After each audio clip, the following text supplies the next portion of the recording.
നിന്നിലലിയ രചന Ashley. അവതരണം സാലിം കരുള. ലക്ഷ്മിയെ തന്നെ നോക്കി. നന്നേ വെളുത്തു മെലിഞ്ഞ ശരീരമാണ്. ലൈറ്റ് ബ്ലൂ കളർ കോട്ടൺ ചുരിദാറാണ് വേഷം. മുടി പുറകിലേക്ക് കെട്ടിവെച്ചിട്ടുണ്ട്. നെറ്റിയിൽ വസ്ത്രം കൊണ്ട് ചെറിയ പൊട്ട്, അല്ലാതെ മറ്റു ചമയങ്ങളോ ആഭരണങ്ങളോ ഇല്ല. എന്തോ അവളെ കണ്ട് വല്ലാത്ത പാവം തോന്നി നീക്ക്. കുറേ നേരം ഞാൻ നിങ്ങളെ നോക്കി ഇവിടെ ഹാളിൽ തന്നെ ഇരുന്നതാ. പിന്നെ പുറം വേദനിച്ചു. അപ്പോൾ ഒന്ന് കിടക്കാൻ പോയി. കാർത്തിക് ഉന്തിക്കൊണ്ടുവന്ന വീൽ ചെയറിലിരുന്ന് അങ്ങോട്ട് വന്ന ലിയോൺ ആൽഫിയെയും ശിവയെയും നോക്കി പറഞ്ഞു, മോള് കൂടെ വരാൻ ബഹളായിരുന്നു ചാച്ചാ. പിന്നെ കോളേജ് വിട്ട് വീണ് വന്നപ്പോൾ അവനോടൊപ്പം കൂടിയവള്. അപ്പോഴാണ് ഞങ്ങൾ ഇങ്ങോട്ട് ഇറങ്ങി. ലിയോണിനോട് നീ മറുപടി പറഞ്ഞു. ലിയോണിന്റെ വീൽ ചെയർ ആൽഫിയും ശിവയും ഇരിക്കുന്നതിൻ്റെ അരികെ തന്നെ വെച്ച് കാർത്തിക നീയക്കരികെ ചെന്നിരുന്നു. അപ്പോൾ ഇതാണല്ലേ എന്നോട് പറയണമെന്ന് കണ്ടപ്പോൾ പറഞ്ഞത്? നീയെ കാർത്തുവിൻ്റെ കയ്യിൽ പിടിച്ച് ചോദിച്ചു. എനിക്ക് ആദ്യം അറിയില്ലായിരുന്നു. ഒരു കേട്ടൻ്റെ മുറിയിൽ ചേച്ചിയുടെ പഴയ ഫോട്ടോ കണ്ടു. അന്ന് ഡൗട്ട് അടിച്ചു എനിക്ക് എവിടെയോ കണ്ട മുഖാണല്ലോ ഇതെന്ന്. പിന്നെ അത് നേരിട്ട് കണ്ടപ്പോഴാണ് ഉറപ്പിച്ച്. ഈ ചേട്ടൻ ഒരിക്കൽ നാട്ടിൽ അവധിക്ക് വന്നപ്പോൾ എൻ്റെ ഫോണിലേട്ടൻ ചേച്ചിയും അനുചേച്ചിയും നിൽക്കുന്ന സെൽഫി കണ്ടിരുന്നു. അങ്ങനെയാ ഈ മുഖം എൻ്റെ മനസ്സിൽ കയറിയത്. കാർത്തു ചിരിയോടെ പറഞ്ഞു. അല്ല, കിച്ചൊന്ന് ഞങ്ങളോട് ലക്ഷ്മിയുടെ കാര്യം പറയാതിരുന്നേ? അനുവാണ് ചോദിച്ചത്. അത് ഞാൻ പറയാം. ഈ ലക്ഷ്മിച്ച് ആരായെന്ന് അറിയോ? പാലക്കാട് ഒരു അഗ്രഹാരത്തിലുള്ള അയ്യര് കൊച്ചായിരുന്നു. എൻ്റെ കിച്ചേട്ടനായി സ്നേഹിച്ച് ഒളിച്ചോടി വന്നതാ. കാർത്ത് ചിരിയോടെ പറഞ്ഞുകൊണ്ട് ലക്ഷ്മിയെ നോക്കി. അന്ന് ഞാനും കിച്ചു ഡിഗ്രി ഫൈനലിലായിരുന്നു. വീട്ടിൽ കിച്ചുവിൻ്റെ കാര്യം അറിഞ്ഞു. എന്നെ മറ്റൊരു കല്യാണത്തിന് നിർബന്ധിപ്പിച്ചു. അന്ന് വേറെ വഴിയില്ലാതെ കിച്ചുവിനെ ഇറക്കി കൊണ്ടുപോയി. അച്ഛനില്ലാത്ത കിച്ചുവിന് 2 അനിയത്തിമാരുള്ളപ്പോൾ ഞാനും കൂടെ അവന് ബുദ്ധിമുട്ടാകുമെന്ന് എനിക്ക് അന്നേ അറിയാമായിരുന്നു.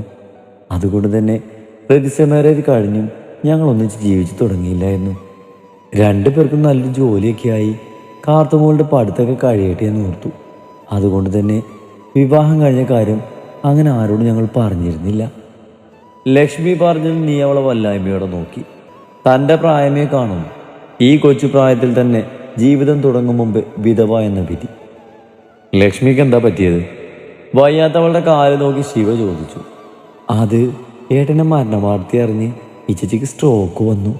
ഒരു വശത്ത് അളന്നു പോയി. പിന്നെ കുറേ നാളെടുത്തു ഇങ്ങനെ എഴുന്നേറ്റ് നടക്കും പോലെയൊന്നും ആകാൻ. കാർത്തു പറഞ്ഞതും അവരെല്ലാം ലക്ഷ്മിയെ സാധാപത്തോടെ നോക്കി. അവളൊരു ചെറു പുഞ്ചിരി നൽകി മറുപടിയായി.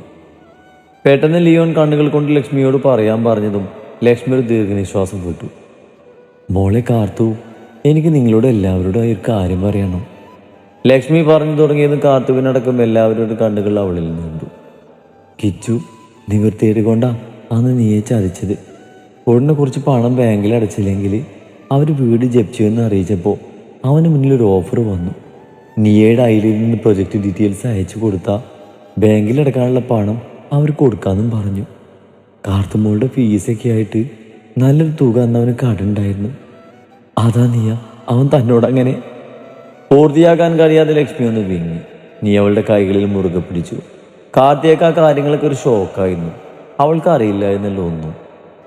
അന്നാ പ്രശ്നം കഴിഞ്ഞ് നാട്ടിലേക്ക് വന്നു കഴിഞ്ഞതും ഊണും ഉറക്കമില്ലാതെ ഭ്രാന്ത് പിടിച്ചു പോയി അവന്. ഞാൻ ഒരുപാട് ചോദിച്ചപ്പോഴാ എന്നോട് തന്നെ എല്ലാം പറഞ്ഞ്. ഉടനെ തിരികെ പോകണമെന്നും കിട്ടിയ പണം തന്നവർക്ക് തന്നെ തിരികെ കൊടുത്ത് ആൽഫിസാറിനെ കണ്ട് സംസാരിക്കണമെന്നും പറഞ്ഞു അന്ന് വീട് വിട്ടിറങ്ങിയത്. പിന്നെ എൻ്റെ കിച്ചു തിരിച്ചു വന്നില്ല. ലക്ഷ്മിയുടെ ശബ്ദം ഇറങ്ങി. അവൾ മുഖം കുനിച്ച് കരഞ്ഞു. കാർത്തുവും വാപ്പത്തി പിടിച്ച് ഏങ്ങിയിരുന്നു. കാർത്തുവിൻ്റെ കണ്ണുനീർ കാണേ ലിയോണിനെ നെഞ്ചു പിടക്കാൻ തുടങ്ങി. ബാക്കിയുള്ളത് കൂടി അവൾ അറിയുമ്പോഴുള്ള അവസ്ഥയോർത്ത് അവൻ ഉള്ളുവെങ്ങി. അവൻ ആത്മഹത്യ ചെയ്തെന്ന് അറിഞ്ഞപ്പോഴേ എനിക്ക് ഉറപ്പായിരുന്നു എൻ്റെ കിച്ചു അത് ചെയ്തിട്ടില്ലെന്ന്. ഈ ചേച്ചി, ലക്ഷ്മി പറഞ്ഞത് കേട്ട് കാത്തു ഞെട്ടലോടെ വിളിച്ചു. സത്യമോളെ, നിന്റെ ഏട്ടൻ ഒരിക്കലും നമ്മളൊറ്റക്കാക്കിയിട്ട് പോകില്ല. കിച്ചുവിന് നടന്നതൊരു കൊലപാതകമാണെന്നതിൻ്റെ എല്ലാ തെളിവും ആൽഫി സാറിനും ലിയോൺ സാറിനും കിട്ടിയിട്ടുണ്ട്. ലക്ഷ്മി പറഞ്ഞതും അത് വിശ്വസിക്കാനാവാതെ കാർത്തിക ആൽഫിയെ ലിയോണിനെ നോക്കി. ലിയോൺ സത്യമാണെന്ന പോലെ തലയാട്ടി കാണിച്ചതും നെഞ്ചിൽ കൈവച്ച് പൊട്ടിക്കരഞ്ഞു അവൾ. അനുവും നിയയുമൊക്കെ അവരിൽ നിന്നും കേട്ട സത്യങ്ങളുടെ ഞെട്ടില്ലായിരുന്നു. ആഹാ, ആരിത്? സൂസിയോ? ഭാഗത്തേക്ക്. വീട്ടിലേക്ക് വന്ന സൂസിയെ കണ്ട് സ്റ്റീഫൻ ചിരിയോടെ വിളിച്ചു. മോള് വന്നൊന്നറിഞ്ഞു. എങ്കിലൊന്ന് കണ്ടിട്ട് പോകാമെന്ന് ഓർത്തു. അതാ വന്നേ. ആ അവൾ ഇന്നലെ രാത്രി ലാൻഡ് ചെയ്തു. ഞാൻ വിളിക്കാം, നീ ഇരിക്ക്. മോളെ മോളെ മരിയ, സൂസിയോട് പറഞ്ഞുകൊണ്ട് സ്റ്റീഫൻ അകത്തേക്ക് നോക്കി നീട്ടി പിടിച്ചു. പാപ്പ വിളിച്ചോ? മുറിയിൽ നിന്നും വന്ന ആൻമേരിയ സ്റ്റീഫനെ നോക്കി. സൂസിയുടെ കണ്ണുകൾ ആൻമേരിയിലേക്ക് നീണ്ടു. മുട്ടുവരെ നിൽക്കുന്ന ഒരു ഫ്ലോറൽ പ്രിന്റ് സ്ലീവ്ലെസ് ഉടുപ്പിട്ട് നിൽക്കുന്ന ഒരു ചെറിയ പെൺകുട്ടി. 20-21 വയസ്സേ പറയൂ. ആൽഫിയുമായി നല്ല പ്രായവ്യത്യാസമുണ്ടെന്ന് ഒറ്റ നോട്ടത്തിൽ അവർക്ക് മനസ്സിലായി. മോളെ, ഇതാ സൂസി, നിന്റെ ഭാവി അമ്മായിമ്മ. സ്റ്റീഫൻ പരിചയപ്പെടുത്തിയതും ആൻമേരിയ ചിരിയോടെ സൂസിയെ നോക്കി. അമ്മായിമ്മ അല്ലട്ടോ, മോള് അമ്മയെന്നും അമ്മയെന്നും വിളിച്ചോ? സൂസി ചെന്ന് ആൻമേരിയെ പിടിച്ച് ചിരിയോടെ പറഞ്ഞു. ആൻറ്റി ഒറ്റക്കാണോ വന്നേ? ഈ ചായ വന്നില്ലേ? അത് അവൻ നല്ല തിരക്കാം മോളെ. പിന്നെ 2 ദിവസം കൂടി അല്ലേ ഉള്ളു കല്യാണത്തിന്. അപ്പൊ പിന്നെ പള്ളി വെച്ച് കാണാലോ. പിന്നെ എന്നാത്തിനാ ഇപ്പൊ കാണുന്നേ? സൂസി ആൻമേരിയുടെ താടിൽ പിടിച്ച് കൊഞ്ചലോടെ ചോദിച്ചതും അവൾ നാണത്തോടെ ചിരിച്ചു. മോള് പോയി സൂസിക്ക് കുടിക്കാനെടുക്ക്. ശരി, സ്റ്റീഫൻ പറഞ്ഞതും ആൻമേരിയെ ചിരിയോടെ അടുക്കളയിലേക്ക് പോയി. സൂസി, ഇതുവരെ ആൽഫിയുടെ ഭാഗത്ത് നിന്നൊരു ഗ്രീൻ സിഗ്നൽ എനിക്ക് വന്നിട്ടില്ല. കല്യാണം ഒരു കുഴപ്പമില്ലാതെ നടക്കുമല്ലോ അല്ലേ? സ്റ്റീഫൻ തൻ്റെ ഉള്ളിലെ സംശയം എടുത്ത് ചോദിച്ചു. അച്ചായൻ പേടിക്കാതെ, ഡേറ്റ് ഇവരെ ഫിക്സ് ചെയ്തത് അവൻ തന്നെയല്ലേ. ഒരു കുഴപ്പമില്ലാതെ കേട്ട് നടക്കുന്നേ, ഞാനല്ലേ പറയുന്നത്. പിന്നെ മറ്റേ ക്യാഷിൻ്റെ കാര്യം? നീ പറഞ്ഞ തുകയുടെ പകുതി ഞാൻ നിന്റെ അക്കൗണ്ടിലിട്ടിട്ടുണ്ട്. ബാക്കി മിന്നുകെട്ട് കഴിയുമ്പോൾ മതി, അത്രയും മതി. സന്തോഷമടക്കാനാവാതെ സൂസി പറഞ്ഞു.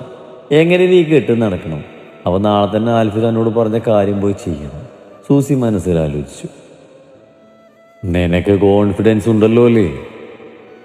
100% പപ്പ, ഈ കളിയിൽ ഞാൻ തന്നെ ജയിക്കും. പിറ്റേന്ന് രാവിലെ ബ്രേക്ക്ഫാസ്റ്റ് കഴിക്കുന്നതിനിടെ ഡൈനിങ് ടേബിളിൽ വെച്ച് എബ്രഹാം ചോദിച്ചതും ചിരിയോടെ മറുപടി പറഞ്ഞു ആൽഫി. കല്യാണക്കാരെ പപ്പയുമായി ഡിസ്കസ് ചെയ്യുമായിരുന്നവൻ. ആരുടെ കല്യാണം അപ്പൊ ഇപ്പൊ അയിന്?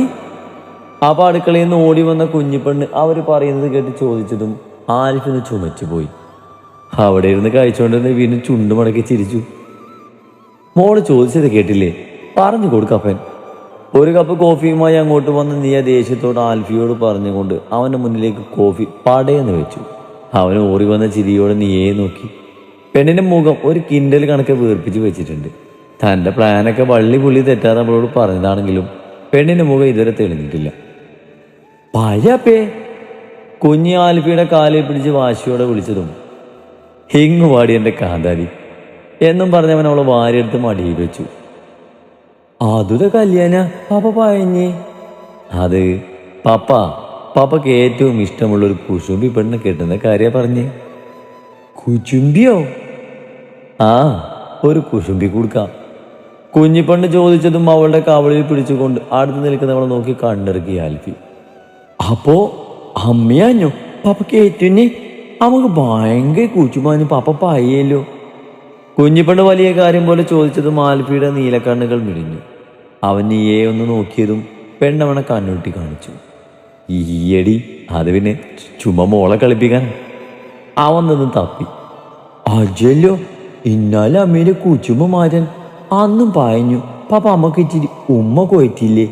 അത് മോലിക്ക് അന്തല്ലോ. കുഞ്ഞിപ്പെണ്ണത് പറഞ്ഞതും ഇത്തവണ ആൽവിക്കൊപ്പൻ നീ ഞെട്ടിപ്പോയി. എബ്രഹാമിന് ചിരി വന്നു. നീ മോളെ പിടിച്ചോടി, എനിക്ക് ഓഫീസിൽ പോണം. ചാടി എഴുന്നേറ്റ് കുഞ്ഞിയെ നീക്ക് നേരെ നീട്ടി ആൽഫി അപ്പാത്തോടെ പറഞ്ഞതും അടക്കി പിടിച്ച് ചിരിയുമായി നീയെ കുഞ്ഞിയെ വാങ്ങി. ഇവരുടെ ഈ കളിയും പറച്ചിലും കണ്ടുകൊണ്ട് മുകളിൽ നിന്ന് താഴേക്ക് വന്നാനു അപ്പം മുറ്റത്ത് നിന്ന് ഹാളിലേക്ക് കയറി വരുന്നവരെ കണ്ടു നിന്നു. കയറി പോകരുത് ഇങ്ങോട്ട്. പെട്ടെന്ന് അനുവിന്റെ ഗർജനം കേട്ട് അകത്തേക്ക് കാല് വെച്ച സൂസി ഒന്ന് നിന്നു. അനു, തടയേണ്ട, അവരകത്തോട്ട് കയറട്ടെ. ആൽഫി അവളോടായി പറഞ്ഞതും എല്ലാവരും ആശ്ചര്യത്തോടെ അവനെ നോക്കി. അപ്പോഴേക്ക് സാറേയും നീയും അടുക്കളയിൽ നിന്ന് അങ്ങോട്ടേക്ക് വന്നു. വിനു ഉടനെ തന്നെ കഴിച്ചെഴുന്നേറ്റ് കൈ കഴുകി വന്ന് ആൽഫിയുടെ കയ്യിൽ നിന്ന് കുഞ്ഞിയെ എടുത്തുകൊണ്ട് മുകളിലെ മുറിയിലേക്ക് പോയി. എനിക്ക് എബിച്ചായനോടൊന്ന് സംസാരിക്കണം. കുറച്ചു പിറയിലൂടെ സൂസി പറഞ്ഞതും അവരുടെയെല്ലാം കണ്ണുകൾ എബി പപ്പയിലേക്ക് നീണ്ടു. അവർക്ക് പറയാനുള്ളത് എന്താണെന്ന് കേൾക്കാനെന്ന പോലെ ഇരിക്കുകയായിരുന്നു പാപ്പ. കൈകൾ പിണച്ചു കെട്ടി ഗൗരവത്തോടെ നിൽക്കുന്ന ആൽഫിയെ സൂസി ഒന്ന് നോക്കി. എന്നിട്ട് എബ്രഹാമിന് മുന്നിൽ വന്നു നിന്നു. ഞാനാ എല്ലാത്തിനും പിന്നിൽ. ഞാൻ കാരണ. എനിക്ക് വേണ്ടി ആ സാറ എബിച്ചാനെ തള്ളി പറഞ്ഞ്. വിറയലോടെ സൂസി പറഞ്ഞത് കേൾക്കി എബ്രഹാം ഞെട്ടിപ്പോയി. സാറയുടെയും എബ്രഹാമിൻ്റെയും ബന്ധം ഇല്ലാതാക്കി സാറയെയും എബ്രഹാമിനെയും പിരിക്കാൻ ജെസി കൂടെ നിന്നതും തുടങ്ങി. സൂസി എങ്ങനെ എബ്രഹാമിൻ്റെ ഭാര്യ എന്നതടക്കമെല്ലാം സൂസിയോട് തുറന്നു പറഞ്ഞു. എല്ലാം കേട്ട് കഴിഞ്ഞതും എബ്രഹാമിന് നെഞ്ചു പൊള്ളി. ജീവൻ പോലെ സ്നേഹിച്ച പെണ്ണിൻ്റെ നിരപരാധിത്വം സ്വന്തം ബന്ധങ്ങൾക്ക് വേണ്ടി അവൾ അനുഭവിച്ചു തോർത്ത് അയാൾക്ക് വേദന തോന്നി. അറിയാതെയാണെങ്കിലും കൂട്ടത്തിൽ താനും നോവിച്ചു. വേദനയോടെ ഇരിക്കുന്ന എബ്രഹാമിനെ കാണുകയെ സാറയ്ക്ക് സങ്കടം തോന്നി. പറയാനുള്ളതെല്ലാം കഴിഞ്ഞെങ്കിൽ പോകാം. സൂസിക്ക് നേരെ വീണ്ടും ശബ്ദമുയർത്തിയാണ്. അവർ ആൽഫിയെ നോക്കി. അവൻ കണ്ണുകൾ കൊണ്ട് പോകാൻ കാണിച്ചതും സൂസി ഒന്നും മിണ്ടാതെ തിരികെ പോയി. പാപ്പാ. നിശബ്ദനായി കുനിഞ്ഞിരിക്കുന്ന എബ്രഹാമിന്റെ തോളിൽ പിടിച്ചു ആൽഫി. എനിക്കൊന്ന് കിടക്കണം ആൽഫി. പതിഞ്ഞ ശബ്ദത്തിൽ അയാൾ പറഞ്ഞതും ആൽഫി പാപ്പയെയും കൊണ്ട് റൂമിലേക്ക് പോയി. ഒന്നും വേണ്ടിയിരുന്നില്ല മോളെ. ആ മനസ്സിപ്പോ പൊള്ളുന്നുണ്ടാവും. എനിക്കത് ഇവിടെ നിന്ന് അറിയാം. നിറകണ്ണുകളുടെ സാറ് നീയോട് പറഞ്ഞു. സത്യം അങ്ങനെ എല്ലാ കാലവും മൂടി വെക്കാനൊന്നും പറ്റില്ല സാറമ്മേ. ഇന്നല്ലെങ്കിൽ നാളെ അത് പുറത്തു വരും. പാപ്പ പൂർണ്ണമായും സാറമ്മയെ മനസ്സിലാക്കണം. അതല്ലേ നല്ലത്. ഇതെന്തുകൊണ്ടും നന്നായെന്ന് കരുതിയാൽ മതി. സാറയുടെ കൈകൾ കവർന്ന് ആശ്വാസപ്പെടുത്തി നീയെ പറഞ്ഞതും മനസ്സിലായതുപോലെ അവരൊന്ന് തലയാട്ടി.